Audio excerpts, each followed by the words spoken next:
आपका एयर से रिले काम कैसे करता है। तो देख सकते हैं कि ये ट्रांसफार्मर का ये टिपिकल ड्राइंग है। यहाँ पर ऑयल भरा हुआ है। जैसे ही ऑयल जब हीटअप होता है, ऑयल ऊपर जाता है, यहाँ पर ब्लडर पे अपोजिट फोर्स देता है, ये सिकुड़ता है और यहाँ से आपका जो ब्रीदर के लिए गया रहता है पाइप हो जाके आपका ब्रीदर पे कनेक्ट रहता है। जब फिर से जब ऑयल का लेवल कम होता है तो यहाँ से एयर सक होता है और ये ऊपर चला जाता है। ये तो नॉर्मल फिनोमेना की बात हुई। अब मान लो एयर सेल जो के लिए आपको एक टॉप में एक एयर सेल का पॉइंट होता है, वो एयर सेल एक सेंसर होता है जो आपके ब्लडर के अंदर रहता है, ठीक है। एयर सेल सेंसर कप्चिंग रिले बोलते हैं सिविली। यहाँ से क्या होता है, अब मैं आपको एक बताता हूँ कि यहाँ से सेंसर क्या होता है, बहुत सारे रेस को रिफ्लेक्ट करता है। ये रेस रिफ्लेक्ट करता है और वापस से रिफ्लेक्ट होकर सेंसर तक वापस आता है। जैसे सेंसर तक वापस आता है, जिस इंटेंसिटी के साथ ये रिफ्लेक्टर रिएक्ट किया रहता है, जनरेट किया रहता है, उसी इंटेंसिटी के साथ और उसी अमाउंट में जब उसको वापस मिलता है, दैट मीन्स ये जो आपका ब्लडर है वो सही काम कर रहा है, there is no issue. Suppose मान लो कि आपका ब्लडर पंचर हो गया। अब ब्लडर पंचर हो जाएगा तो इसके अंदर जो ऑयल है वो ऑयल इसके अंदर फिल कर जाएंगे। ये ऑयल जो है पूरे इसके अंदर फिल हो जाएंगे। जैसे ऑयल फिल हो जाएगा, इन दिस केस आपका जिस इंटेंसिटी के साथ जो रिफ्लेक्शन हो रहा था वो रेस वापस नहीं मिल पाएगा, क्योंकि ड्यू टू मीडियम चेंजेस हो गया। यहाँ पर दो अलग, क्योंकि ऑयल की इंटेंसिटी अलग होती है तो यहाँ पर रिफ्लेक्शन हो गया है। रिफ्लेक्शन के कारण उस इंटेंसिटी में आपका वापस में रेस नहीं मिल पाएगा।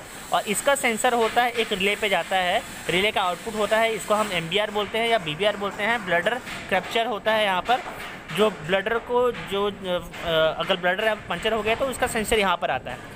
अब मान लीजिए कि आपका कंटिन्यूसली आपके सेंसर में अनाम आ रहा है, इसका मतलब ये है कि आपका ब्लडर कहीं ना कहीं फट गया है, क्योंकि ब्लडर फटने के कारण क्या होता है, उसके अंदर ऑयल डेफिनेटली घुस गई है। अब इसको अगर आपको जनरेट करना है या फिर से इसको रिफ़िल करना है तो मेरा एक वीडियो जो मैंने ऑलरेडी डाला हुआ है, उस वीडियो को आप चेक कर सकते हैं, जिसमें हमने कैसे डाला है कि ब्रीदर से ही हमें नाइट्रोजन गैस से फिल करके डालना है। तब तक हमें एयर वेंट की जो पाइप वेल्ट को छोड़ देना है, एक स्पेसिफिक प्रेशर में उसको हमें फिल करते रहना है।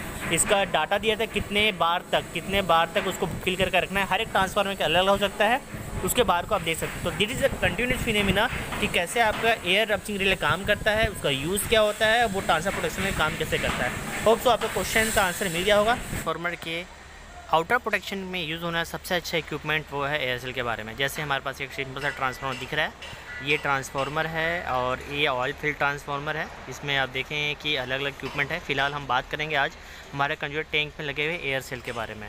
एयर सेल रिले क्या होता है, ये एयर सेल रप्चर रिले क्या होता है, ये काम कैसे करता है, और सबसे इंपॉर्टेंट चीज़ है अगर ये कंटिन्यू ऑपरेट हो रहा है तो इसको रीसेट कैसे कर सकते हैं। सबसे पहले हम जान लेते हैं कि इसका मेन फंक्शन क्या है।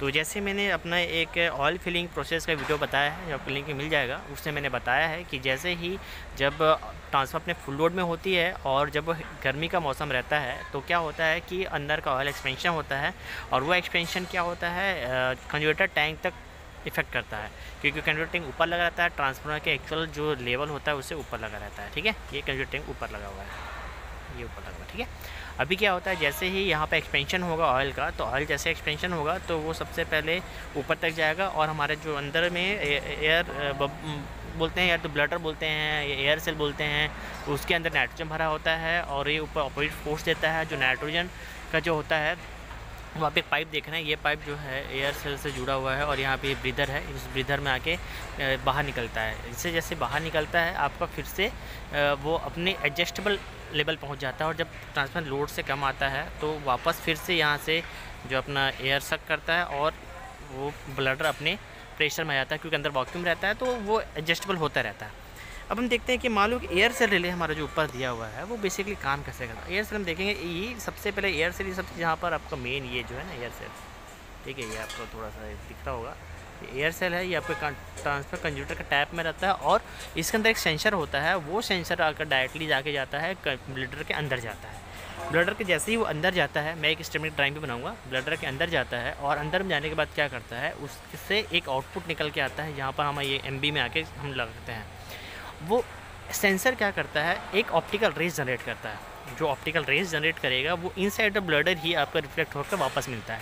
मान लो ब्लडर पूरी तरह से एक्सपेंडेड एरिया फूला हुआ है, तो क्या होगा कि जैसे ही उसे ब्लडर में जब रेज जनरेट होगा सेंसर के थ्रू, तो वो रिफ्लेक्ट होकर उतने अमाउंट में वापस हमें मिलेगी। जब मिलेगी तो सेंसर समझता है कि there is no any puncture, वो सिकुड़ा हुआ नहीं है और कुछ में ऑयल भरा नहीं है। अब मान लीजिए कि कहीं से आपका एयर सेल पंचर हो गया, जैसे आपका एयर सेल पंचर हो जाएगा तो उसके अंदर जो ऑयल चला जाएगा, जब ऑयल चला जाएगा तो क्या होगा कि जो रेस जनरेट हो रही थी सेंसर से उतनी ही रेस टकरा के सरफेस से वापस उसको नहीं मिलेगी।